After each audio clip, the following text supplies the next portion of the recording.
Medan ini tanah Deli gitu kan.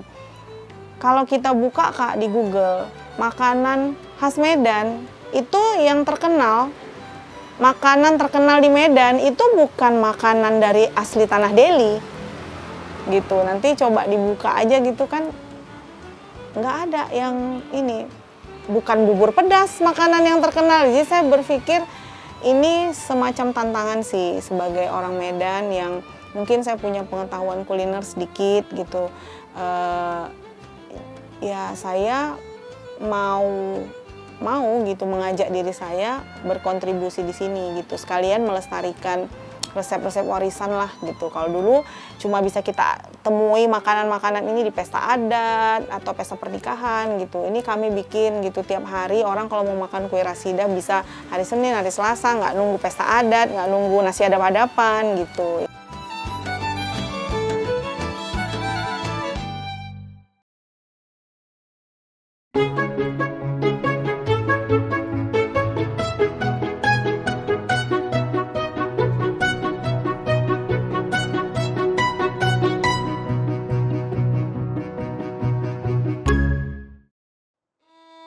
Medan dikenal sebagai kota multi-etnis yang kaya akan budaya dan ragam kulinernya.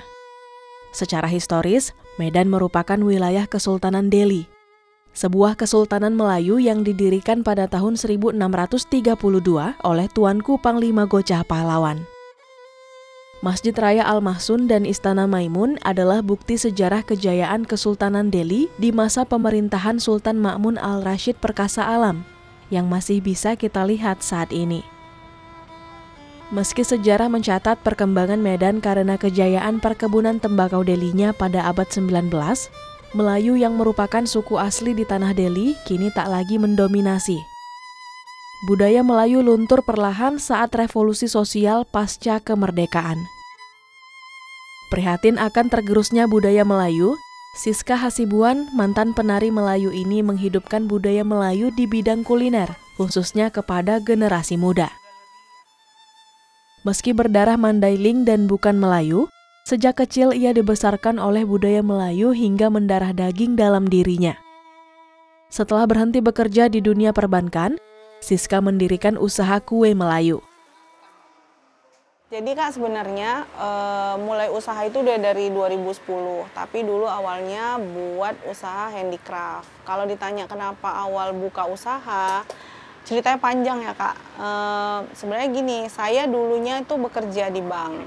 Nah saat saya bekerja itu, kami mengalami ujian yang lumayan lah ya untuk keluarga. Ibu saya kena kanker. Kemudian 1 tahun 7 bulan setelah itu ayah saya juga kena kanker. Jadi kami membutuhkan biaya yang cukup besar. Kebetulan memang setiap lebaran kami produksi kue kering bersama tim. Nah saat itu, kami tuh udah mulai jual kue kering kalau lebaran. 2015 itu produksi kami mencapai 1 ton. Saya memang nggak mau setengah-setengah kan. Nah kalau begitu mulai usaha itu ya saya ambil sertifikasi, terus ikut pelatihan-pelatihan. Nah dari situ kan banyak insight tuh bahwa namanya usaha itu harus ada strategi marketingnya lah gitu kan. Nah jadi untuk punya unique value proposition lah ya gitu. Jadi saya waktu itu riset dulu lah kira-kira apa sih di Medan ini yang memang bukan belum ada sih, tapi orang kurang perhatian sama itu gitu. Jadi berdasarkan hasil riset kecil-kecilan, baca buku, lihat-lihat gitu. Kayaknya di Medan ini usaha yang menjual kue khas Melayu itu belum banyak pemainnya gitu. Kebetulan saya punya pengetahuan di situ.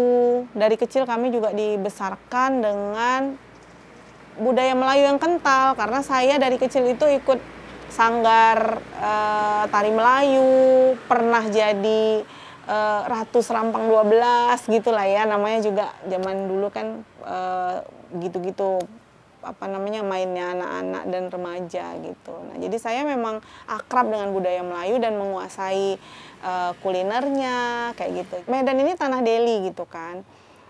kalau kita buka Kak di Google, makanan khas Medan itu yang terkenal, makanan terkenal di Medan itu bukan makanan dari asli tanah Deli gitu. Nanti coba dibuka aja gitu kan, nggak ada yang ini, bukan bubur pedas makanan yang terkenal. Jadi saya berpikir ini semacam tantangan sih sebagai orang Medan yang mungkin saya punya pengetahuan kuliner sedikit gitu.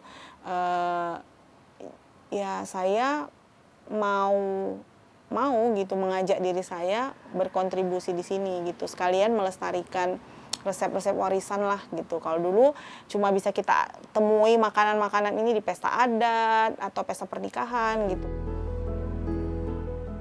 Salah satu kue khas Melayu yang sudah ada dari zaman Kesultanan Melayu adalah Rasyidah. Kue ini terbilang langka karena tidak biasa dijual di pasaran seperti kuliner lainnya. Rasyidah merupakan makanan khusus keluarga kerajaan. Namun seiring perkembangan zaman, rasyidah juga dihidangkan saat acara pernikahan adat Melayu masyarakat biasa. Kami dalam riset lah ya, dalam penelitian yang kami lakukan selama mencari informasi tentang kue Melayu, kue rasyidah, keliling-keliling ke kantong-kantong budaya Melayu ini, banyaklah cerita yang beredar. Salah satu yang unik menurut kami yang pernah kami terima itu ada seorang ibu-ibu lah ya gitu, maci-maci gitu, yang cerita bahwa ternyata dulu menurut beliau konon katanya kenapa dikasih nama rasyidah gitu, karena dulu pembuatnya namanya rasyidah yang patah hati karena laki-laki pujaannya yang tidak sekasta dengannya itu dinikahkan dengan orang lain gitu, yang sama kastanya, yang sama-sama ningrat, sama-sama darah biru. Nah, ketika laki-laki itu menikah, laki-laki itu minta rasyidah ini yang membuatkan makanan dalam pesta pernikahannya. Sambil menangislah dia karena sedih, laki-laki yang dia kagumi itu menikah dengan orang yang satu level dengan dia gitu kan. Sambil menangislah dia mau membuat kue ini gitu. Makanya kue rasyidah ini kan membuatnya lama gitu. Kalau orang dulu membuat kue rasyidah ini sambil berzikir, membacakan ayat-ayat gitu. Makanya kuenya orang dulu tuh nggak pernah nggak enak kan, karena dia emang sambil berzikir membuat kuenya gitu. Kami kan memang kecilnya itu dimasukkan ke lembaga studi tari Melayu yang isinya semua orang Melayu. Pelajaran pertama saya, bahkan saya itu masuk ke lembaga studi tari Melayu itu sebelum saya sekolah. Jadi saya duluan mengenal langgam Melayu daripada huruf gitu. Jadi memang sangat terpengaruhi sih gitu.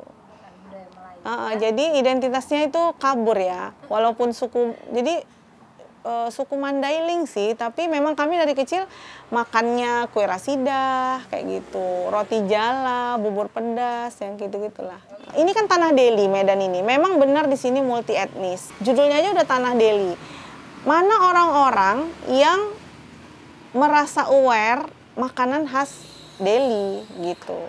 Saya merasa kurang sih gitu. Jadi saya pikir saya maulah berkontribusi untuk itu gitu. Saya pikir karena memang setelah dipelajari makanan-makanan ini luar biasa gitu, filosofinya luar biasa. Kemudian kan sehat juga, bahannya semua alami. Yang uniknya lagi makanan Melayu ini, memang rata-rata makanan Melayu kan manis ya. Bahannya itu mirip-mirip Kak, santan, kelapa, kalaupun tepung terigu, ketan gitu ya. Tapi bisa menghasilkan makanan yang bermacam-macam. Ada lengat, ada ketayap, ada dangai, ada itu bahannya sebenarnya itu aja diputer-puter, tapi bisa jadi berbagai macam variasi makanan yang macam-macam gitu. Di samping langka, kue Melayu seperti rasyidah juga memiliki filosofi yang tinggi. Ia adalah kue lambang perdamaian yang disajikan untuk menyenangkan orang lain dan memuliakan tamu. Hal ini juga mencerminkan karakter suku Melayu yang suka berdamai dan tidak ingin berkonflik dengan orang lain. Selain perdamaian, kue Melayu juga bermakna filosofis kesederhanaan dan kemakmuran. Nah, filosofi yang paling penting ya dari masakan Melayu ini adalah kesederhanaan. Jadi filosofi yang paling penting itu adalah kesederhanaan, karena kue-kue yang ada di budaya Melayu ini merupakan kue-kue yang bisa dibuat dengan biaya yang cukup murah dan tidak membutuhkan waktu yang cukup lama. Nah, yang kedua, kekayaan. Kekayaan yang saya maksud di sini selain kesederhanaan dari pembuatannya tadi adalah kekayaan dalam arti jenisnya, gitu. Sangat banyak sebenarnya masakan Melayu ini yang bisa dibuat oleh masyarakat Melayu.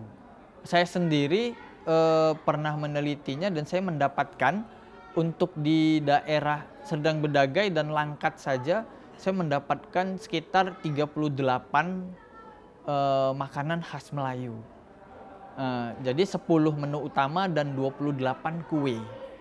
Karena kan jualan itu bukan selalu urusannya kita dapat uang kan gitu. Jadi banyak lagi sih niatnya kita sih, visinya kita Mumu Kue ini nggak cuma sekedar jualan kue Kak. Jadi pengennya jadi lembaga edukasi juga gitu untuk orang-orang yang memang pengen belajar gitu. Kita di sini juga pernah menerima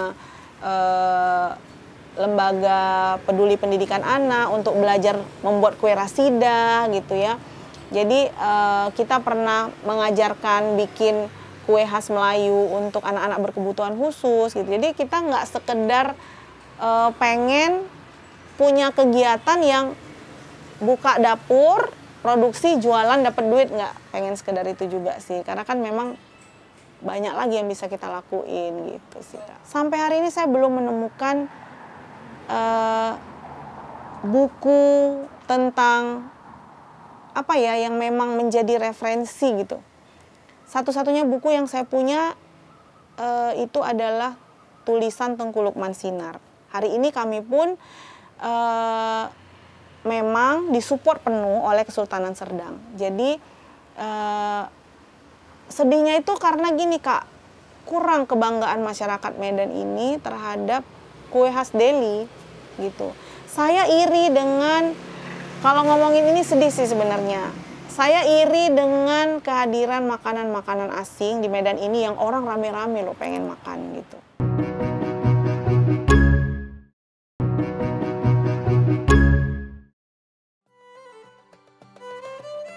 Selain rasidah, ada juga kue khas Melayu lainnya yang terus dilestarikan oleh segelintir warga Medan seperti Siska. Seperti tepur banda, lengat, gading galoh, dan dangai. Sebagai bukti kecintaannya terhadap budaya Melayu, tidak tanggung-tanggung sebelum menjual kue khas Melayu bersejarah ini, Siska juga berkonsultasi pada tokoh adat di Kesultanan Serdang untuk menjaga cita rasa otentik dari zaman Kesultanan dulu hingga kini. Saya punya resep dari almarhum nenek saya, ibunya ayah saya gitu. Mandailing juga, tapi memang dia dari dulu tuh bikin semua kue Melayu ini gitu. Dia bahkan lebih jelimet Kak. Bawang gorengnya tuh disusun satu-satu gitu untuk kue rasida itu. Tapi saya nggak sesanggup itu kan. Cuma saya paling nggak 10% saya meniru lah apa yang beliau kerjakan gitu. Resep ini saya dapat Kak mentah betul gitu. Ukurannya cawan. Cawannya pun nggak tahu di mana. Jadi saya trial ulang semua resep itu. Di graming satu-satu. Di graming satu-satu sampai udah jadi produknya, saya bawa dulu ke Kesultanan Serdang. Di sana masih ada Tengku Kamar, ya kan? Jadi kami manggilnya Atok Mami. Jadi saya bawa dulu ke Atok Mami. Tok Mami, ini ada, saya hari ini bikin kue rasida, tepur banda. Bahkan kue lengat itu dulu saya bilangnya pulut serundeng. Saya baru tahu namanya lengat dari Kesultanan Serdang, gitu. Terus dicicip sama Atok Mami. Beliau bilang, oh ini karinya kurang segini, ininya rasanya sudah pas, ini rasidahnya udah oke, baru kami jual Kak. Jadi bukan saya pinter-pinteran bikin kemudian jual gitu, enggak. Jadi saya bawa dulu ke Kesultanan Serdang. Ada juga sih orang yang komentar, oh sebenarnya dia kan bukan orang Melayu, sebenarnya bukan kayak gitu kue Melayu. Ya nggak apa-apa, dia kan nggak tahu proses kami gitu. Saya udah konfirmasi juga kok dengan orang yang bukan sembarangan juga loh. Ya kan, beliau itu adalah zuriat kesultanan, permaisuri ke-8 di Kesultanan Serdang gitu. Yang memang saksi sejarah juga gitu. Jadi saya memang nanya dulu, apa-apa konfirmasi dulu ke ende-ende yang ada di sana gitu. Seperjuangan dengan Siska dalam melestarikan budaya Melayu lewat usaha kue, Syamsinar atau yang akrab disapa Mak Cik Cam, warga Labuhan Deli yang asli berdarah Melayu ini juga dikenal masyarakat luas sebagai pembuat kue khas Melayu. Akhir tahun 91 lah kira-kira mulai buat kue. Itu anak saya masih umur, bukan 91, 92 kayaknya. Masih umur 9 bulan itu si Rio. Mulanya ibu dulu buat makanan-makanan kecil seperti keripik. Rupanya ada tetangga. Ngapain katanya buat ini keripik. Kalau keripik itu seminggu sekali baru ada hasilnya, baru bisa dilihat. Bikin kue aja setiap hari dapat uangnya katanya, untuk jajan lumayan. Apa bisa gitu. Makanya cobalah. Gak bisa awak ada anak kecil, cobalah kue yang ringan, itulah dia kue Melaka atau klepon itu yang ibu buat pertama kali. Dari nenek ibu ngajarin, karena nenek ibu teliti, telaten, ngajarin ibu. Jadi itulah, mungkin ada nurun sikit-sikit lah. Kalau eksistensi budaya Melayu saat ini, ya jujur saja kalau di kota besar, seperti di Medan itu, kurang kelihatan gitu ya eksistensinya, kecuali ketika ada acara-acara yang bertemakan Melayu. Nah, tapi budaya Melayu itu akan sangat kental ketika di daerah-daerah yang memang terafiliasi itu memiliki budaya Melayu. Nah, seperti yang saya bilang tadi ya, di daerah-daerah pesisir bisa saya katakan masih mempertahankannya.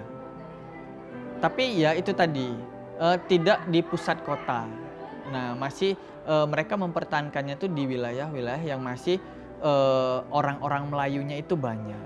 Nah, kue-kue kayak bubur pedas, rasidah, dan yang lain-lain itu masih sangat kental ketika kita melihat acara orang-orang Melayu, acara-acara adat Melayu.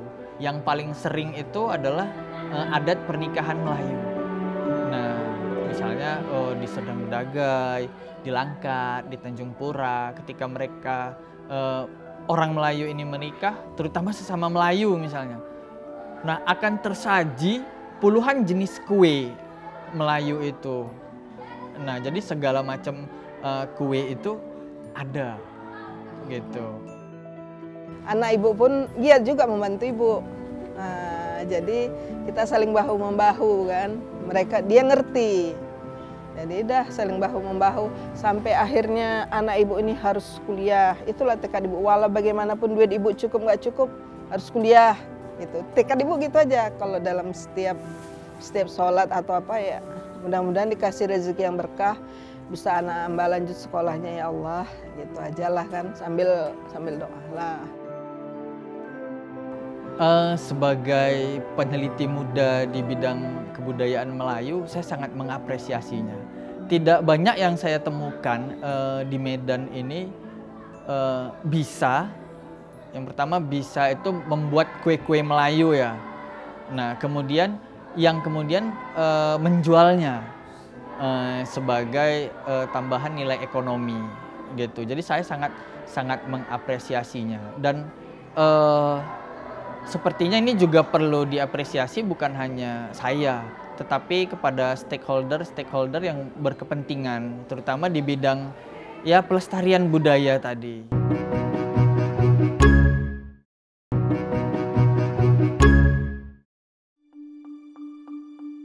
Usaha kue Melayu Mak Cik Cam juga memberdayakan kaum perempuan yang tinggal di sekitar tempat tinggalnya. Tuti Eliani adalah pembuat kue yang juga berdarah Melayu campuran Mandailing. Dari tangannya, kue rasidah juga terus lestari dan dipasarkan bersama kue Melayu Mak Cik Cam. Keturunannya dari orang tua perempuan, mama. Kalau orang tua laki-laki udah sukunya nggak suku Melayu lagi, suku Mandailing, tapi kami banyak mengarah ke suku Melayu. Karena di sini pun mayoritasnya Melayu. Memang fokus kue Melayu, nggak ada kue yang lain. Belakangan inilah banyak tambah-tambahan lagi, ya kan. Yang Melayu asli itu yang kami buat itulah kue rasidah, kue talam hijau itu, kue gading galuh. Karena itu yang 3 itu yang memang khas Melayu. Roti jala ada lagi 1. Resepnya dari orang tua loh. Orang tua meneruskan. Dia bilang teruskan ini ya, diajarkan terus diteruskan lah nanti katanya. Senang lah, gembira bisa ikut melestarikan budaya Melayu melalui kue-kue yang ibu buat. Sebenarnya ibu nggak bisa ditanya sampai kapan, jalanin aja. Harapan ibu supaya semuanya bisa jadi lebih baik aja. Baik untuk yang kerja sama ibu, baik yang untuk anak-anak, baik untuk semua penggemar-penggemar yang suka makan kue yang ibu buat.